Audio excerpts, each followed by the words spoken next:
السلام علیکم دوستوں، welcome back to our channel find Urdu.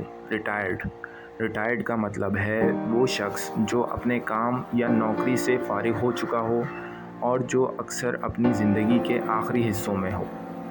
جب کوئی شخص ایک لمبے وقت تک کام کرنے کے بعد آرام اور زندگی کے دوسرے مشاغل میں اپنی مرضی سے وقت گزارتا ہے تو اسے ریٹائرڈ کہا جاتا ہے۔ یہ لفظ اکثر بزرگ لوگوں کے لیے یوز ہوتا ہے جو کام سے اب فارغ ہو چکے ہوتے ہیں، جیسے میرے چاچا ریٹائرڈ ہو چکے ہیں اور اب اپنا وقت گارڈننگ میں گزارتے ہیں۔ After 40 years of teaching, she finally retired and moved to a peaceful town. 40 سال تک تعلیم دینے کے بعد وہ آخرکار ریٹائرڈ ہو گئیں اور ایک پرسکون شہر میں شفٹ ہو گئیں۔ ریٹائرڈ کا مطلب ہے اپنے کام سے مکمل فارغ ہو جانا اور اپنی زندگی کے دوسرے حصوں کو انجوائے کرنا۔ تو یہ تھا دوستو ریٹائرڈ لفظ کا مطلب۔ امید ہے اب آپ کو سمجھ میں آ گیا ہوگا۔ ملتے ہیں نیکسٹ ویڈیو میں۔ شکریہ۔